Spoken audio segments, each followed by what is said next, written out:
G'day to all my friends and family, and welcome to this episode of Jim's 5am Club. It's Sunday afternoon, it's after the rain, and the weather looks like it's broken for the time being, so I thought I'd come down here to my favourite track, go for a walk and do a few book summaries. It's just a wonderful, wonderful day for it. The water's running here. As you can see, it's moving after the rains, and it just feels so fresh and inviting. So what we'll do today is we'll go on a walk and talk. But before I do my walk and talk, I just want to go through an observation and a reflection. Yesterday, I was fortunate enough with my wife Paula to have been invited to a wedding, and it was a beautiful wedding. It was a beautiful day, and the reception in the evening was at Curzon Hall, which is a beautiful reception function area. And following the speeches and all the formalities, the couple embraced on the dance floor and had their first dance together, which was magical. And then everybody was invited to come onto the dance floor to an array of lovely music.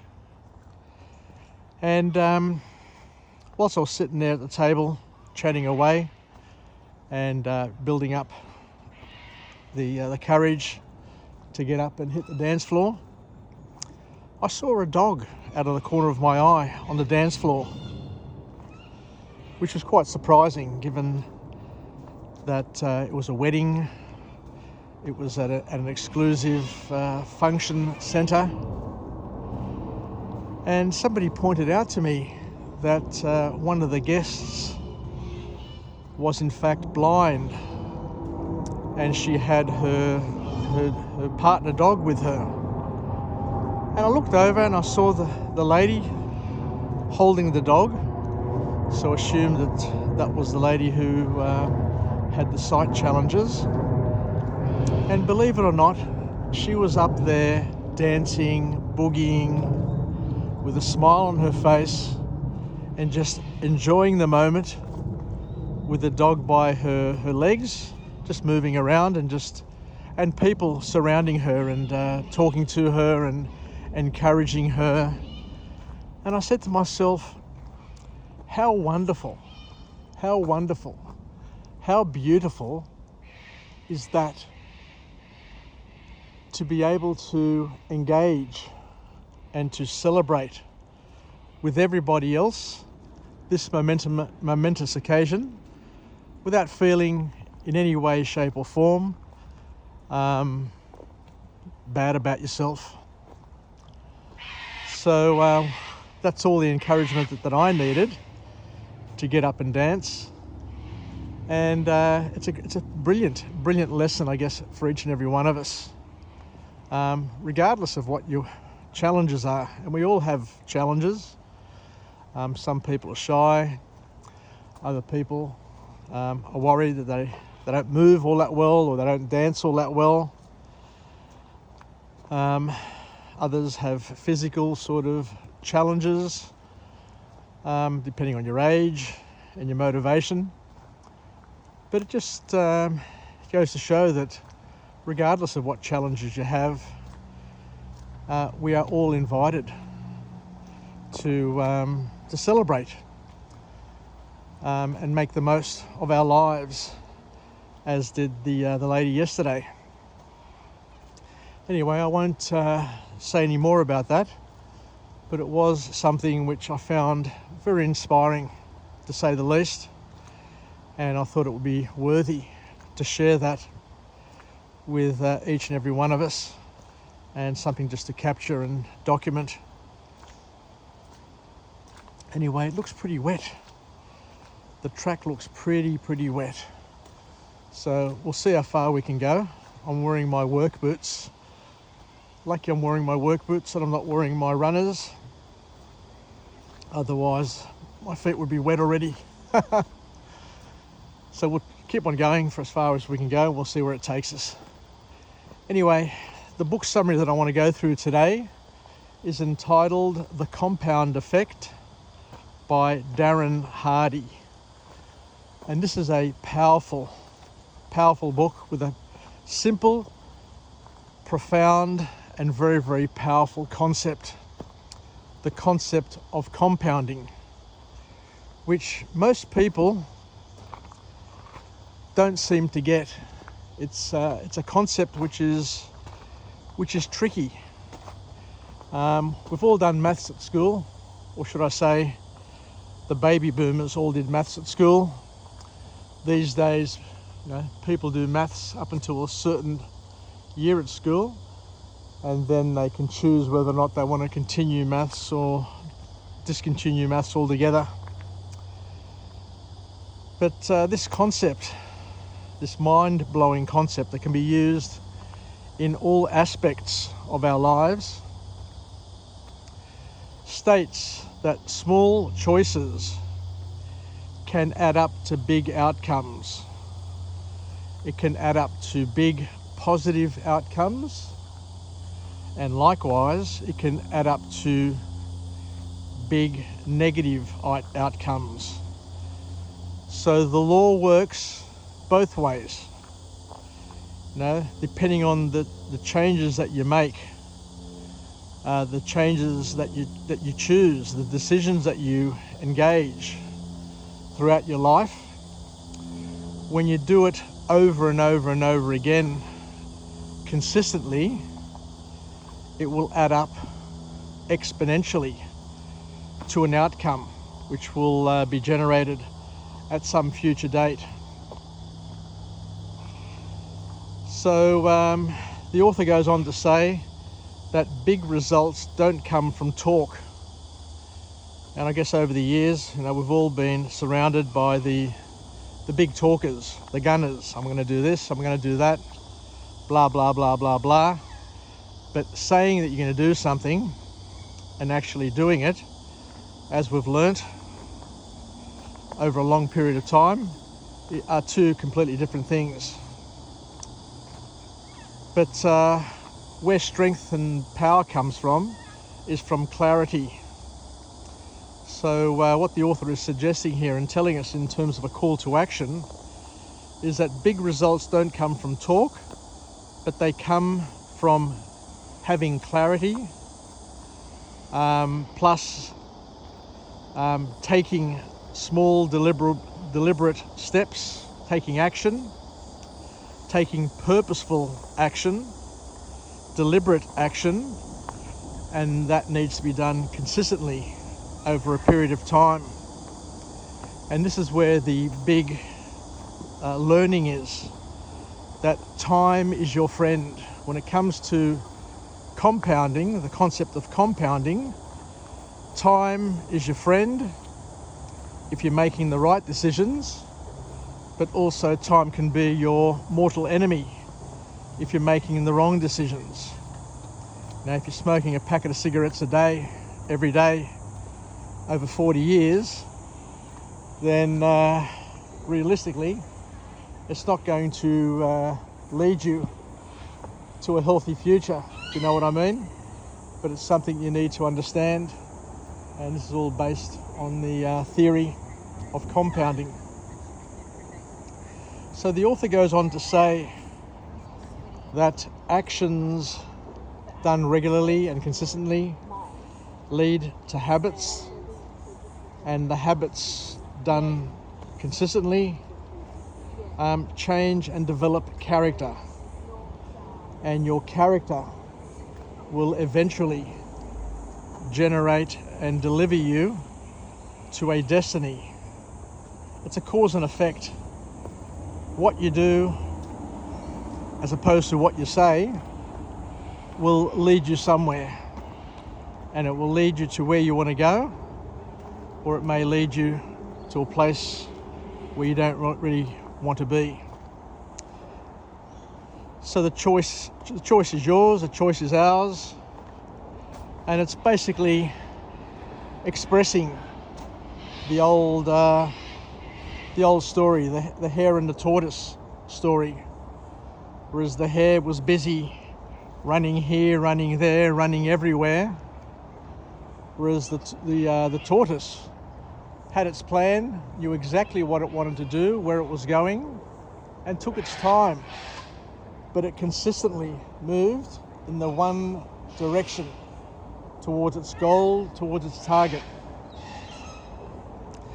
The author then introduces a metaphor, an example, which I've never heard before, but it's life-changing when you sit and think about it.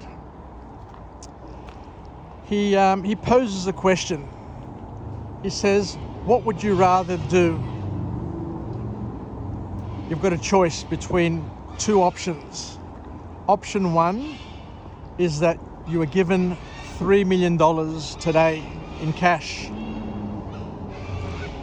And option two is that you are given 1 cent today, but with the promise of it doubling in value, so the investment doubling in value every day for the month of March. March has got 31 days. What would you choose? And of course, most people, in fact I even chose the $2 million. Doesn't matter if it's 2 million or 3 million, but I chose the money, not the box. And what the author said was that if you had 1 cent compounding, doubling every day for a month of 31 days, it would eventually, on the 31st day, translate into $6 million. So by taking the $2 million today, you would have missed out on the massive fortune and the massive result by just taking the compounding outcome, the mathematical approach. So as we said, time is your friend when you're compounding. And there's another story, another metaphor that is used, where the author talks about the story of the bamboo tree, the Chinese bamboo tree. And they say that once you plant a bamboo tree, nothing happens, or nothing appears to happen, for about 3 years. Because what is happening is that the bamboo tree is taking root, and those roots are spreading underground. So on the surface, when you see the Chinese bamboo tree growing, there's no growth, there's nothing happening. So you could probably think that the planting of that bamboo tree was a waste of time, especially after 3 years when nothing has happened. But what happens is that it establishes its roots and its foundations first. And then after that, what happens is once the roots and the root system is established and a foundation is set, the bamboo tree then starts growing upwards to the sky. And they say that within 6 weeks, it can turn into a 30-foot high bamboo bush tree. So it takes its time, but once it's established, its root system, and it takes off, the growth is phenomenal. So once again, this is another beautiful metaphor that we can use to support the concept of compounding. The author then goes on to say that we need to understand as humans, we are programmed for instant gratification. And it's based on our past, our ancestors, where you're working, you're living in a prehistoric sort of set, and you need to be ready to fight, flee, fornicate, or feed. You don't have too much time, because if you spend too much time in the one place, you could get gobbled up by a tiger, a saber-toothed tiger, or be attacked by an enemy. So everything needs to be done here and now, and quickly, in order to survive. So it's part of our survival instinct. So we are programmed for instant gratification, and that's why people make bad decisions. They make decisions in terms of what they can get here and now, as opposed to waiting for what they can achieve tomorrow and next year. We know throughout our lives that people tend to overestimate what they can do in 1 year, but greatly underestimate what can be achieved in 10 good years. So every thought that we have, every impulse that we indulge, is doing something to our lives. Your life, our life, my life, your life, is ultimately a product of all the choices that we make. And we're free. We're free to make those choices. And even if those choices are pressured, we need to understand that they have consequences, and it impacts our life and other people's life. It has first, second, and third level consequences to us and to others, both direct and indirect. So, things to consider. You know, those 100 calories that you shovel into your mouth, one after the other throughout the day, the snooze button that you keep on hitting in the morning, the book that you don't read, all of these things are impacting your future, impacting your life, because they're all small decisions which lead to bigger outcomes and consequences. So the call to action from this author to each and every one of us is to take ownership of your decisions, take ownership of your life, so that you can take ownership of your actions and your tomorrow. And in order to do this, the author says that we need to stop living on autopilot. We need to be a little bit more deliberate in what we do, and we need to start making some conscious decisions, even if they're small. Everything we do needs to be deliberate, needs to be thought out. I guess from a Christian perspective, they need to be God-pleasing. The decision needs to be either serving God or serving our fellow neighbour or mankind. So in order to improve our lives and to get better outcomes in the future, the author here called us to action again, to track. Start tracking, start journaling all the things that you're doing, to first find out where your time goes, where you're spending most of your valuable time. And the simple way to do it is to start tracking a habit a week. If you're a smoker, how many smokes do you have? What time of the day? How long does it take you to have a smoke? What leads you to have a cigarette? You know, is there, do you have a coffee and then want a cigarette, or do you have a cigarette and then want a coffee?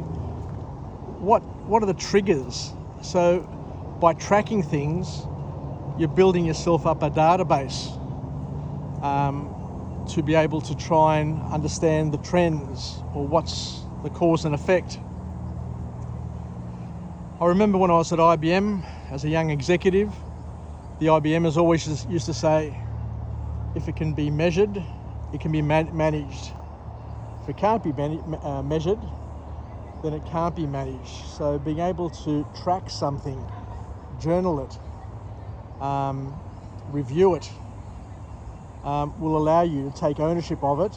And once you've taken ownership of it, then you can start adjusting, refining it, and channeling it in the direction that you really want to go. She wants to fight with me.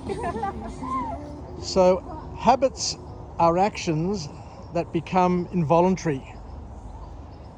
Sooner or later, the decisions that we make, the deliberate things that we think about, if you do it over and over and over again, eventually it'll become a habit. And once it becomes a habit, then it becomes involuntary. You don't have to think about it. It's your go-to. You'll just do it without thinking about it, which is both a positive and a negative.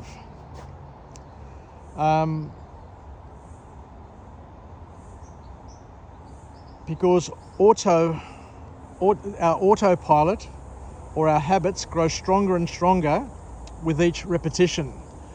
And if you do it with repetition, if you do it repeatedly and with deep emotion, it becomes deeper, more ingrained in your brain, and more automatic and more of a go-to when a particular stimulus arises.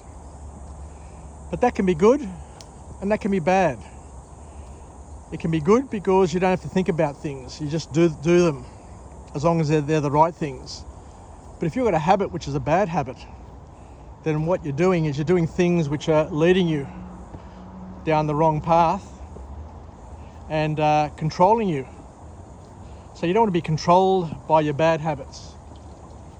It's good to be controlled by your good habits, but what you don't want to do, as we're saying, and as we've mentioned a few times, a bit muddy here, is that you don't want to be controlled by your bad habits. So what else can we learn from this? So we need to master our habits, our good habits, and to reduce and displace and swap out any bad habits.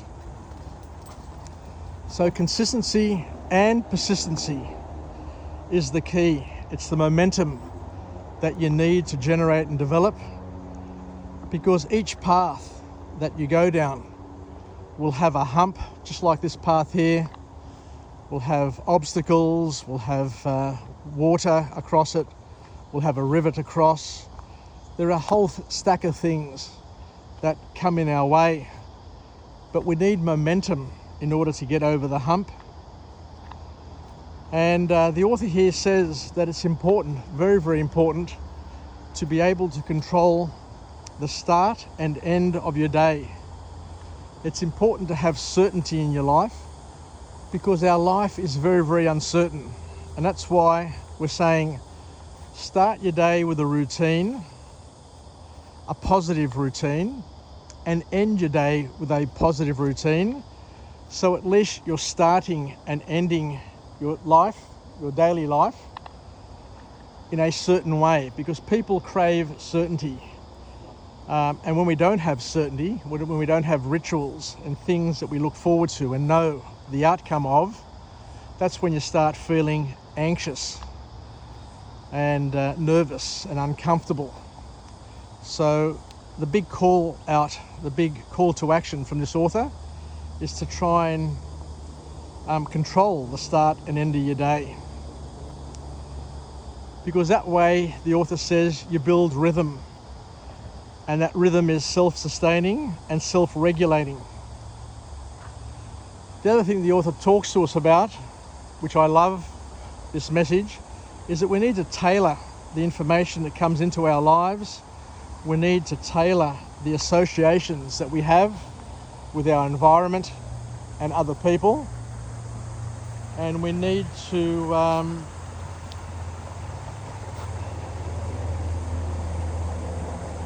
make sure that we swap out the things that serve us the things that don't serve us with things that serve us. So we need to take ownership, I guess is one way of looking at it. Take ownership and be discerning with what we do and who we do it with, and to not fear swapping out the things that don't serve us with things that are going to empower us and make our lives and make us basically better people. The author also says, and I love this, we need to guard against the garbage. The garbage in, garbage out. Because in our lives, as we say, there is media, there's social media, there are people who want to change us, want to impose their view on us. And if you're not careful, if you don't keep guard at your mind, then what you're going to do is you're going to invite people to dump their garbage, the garbage that they've got in their minds, the garbage that they've picked up on social media. They're going to end up dumping that garbage into your mind, and your mind's going to end up somebody else's garbage dump, garbage tip. So always understand and know that there are healthy alternatives available to all of us, and we can choose between those alternatives, and we're encouraged to choose the things, as we said before, that serve us. Not the things that serve others, but the things that serve us at this point in time. So we need to be bold and to understand that everyone is facing the same sort of challenges. We need to take action on a regular basis, and to understand that we're going to figure it out. Like, I'm walking along this track here, it's rained, haven't been here for a while, but I know that I'm going to cross over here, even though the water's running. But I'm going to figure it out along the way, because as we said, there are alternatives along the way, and you just need to look for those alternatives and make the most of them. I love the sound of running water, just so peaceful. So I'll just stay here for a second so I can concentrate as I'm crossing, so I don't end up in the drink, so to speak. So we need to take action, and we'll understand, and you know that we're going to figure it out as we're going. So the last point that the author says is that we need to take action, and we need to do something positive right here, right now. Something that's going to lead you to where you want to go. Regardless of how small that decision is or that choice is, the author calls us to do it, to be bold and to take it right now. So I'm going to start walking across this little creek. Just bear with me.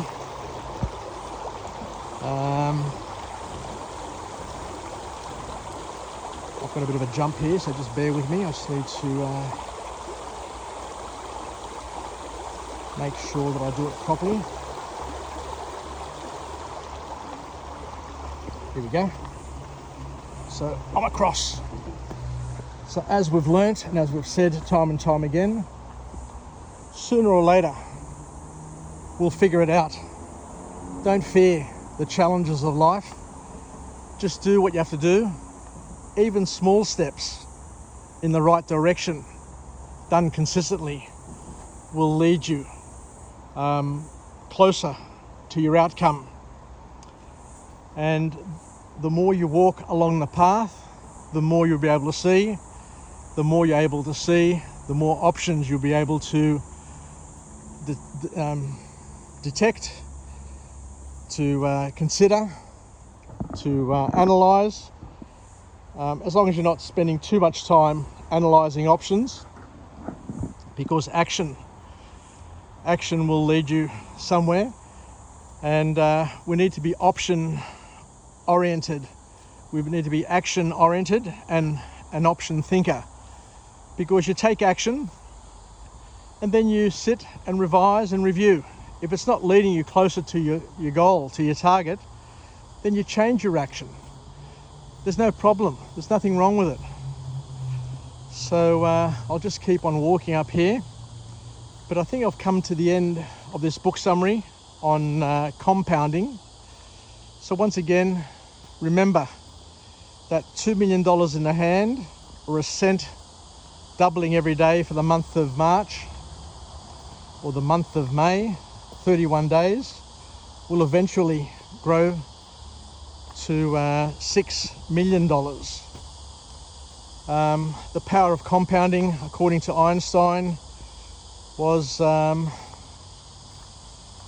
something which is completely mind-boggling and brilliant. I think he claimed it to be the 7th or the 8th wonder of the world. Yeah, the 8th wonder. So I think I'll leave it there. So once again, thank you for joining me on this episode. As you can hear, the cicadas are in full choir. There are birds about. The stream is rippling past. It's so comforting, so nurturing. And the path has its obscurities. It's got its challenges. It's got water across it. It's got trees that are felled. But we know, we've learnt time and time again in our lives. And as my friend Johnny D always says, just keep moving, keep going, and you'll find a way. You'll find a way, you'll find an answer, because every problem has not only one answer, but multiple answers. If one doesn't work, you'll find another answer. You just keep on going. And just don't give up. Because at the end of the day, human beings, as we've said, are teleological in nature, which means that once we pose a challenge, once we pose a problem, our brain, our conscious and our subconscious, via our reticular activating system, will scour the universe to find not only one solution, but many solutions. We are independently brilliant, and most of us only reach 20% or less of our potential, according to some authors and some scientific sort of studies. So just remember, there are things that you can do and choices you can make, but if somebody places a gun against your head, you're going to be a lot more productive, a lot more productive, so to speak, and a lot more innovative in the solutions that you're going to find. So I think I'll leave it there. So thank you, and we'll chat again. Bye for now, from Jim on Jim's 5am Club.